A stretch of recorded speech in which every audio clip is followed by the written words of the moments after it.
Το λέγαν Άγια Κυριακή εκείνο το καΐκι που στη σκλαβιά στην κατοχή δούλευε στη διαφυγή, πάλευε για την νίκη.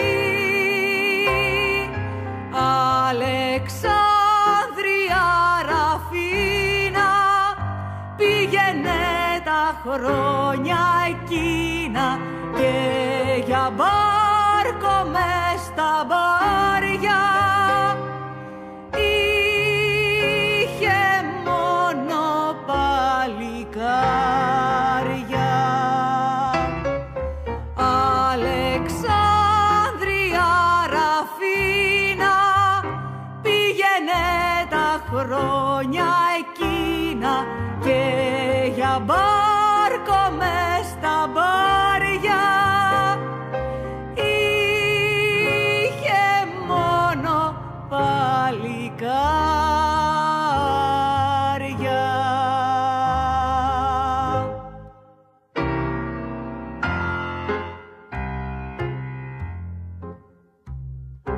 Τώρα η Άγια Κυριακή στην άμμουδια σαπίζει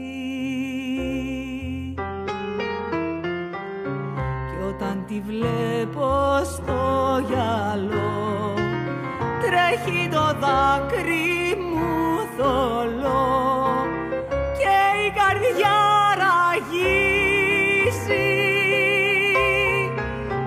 Αλεξάνδρεια Ραφίνα πήγαινε τα χρόνια εκείνα και για μπάρκο μες στα μπάρια είχε μόνο παλικάρια.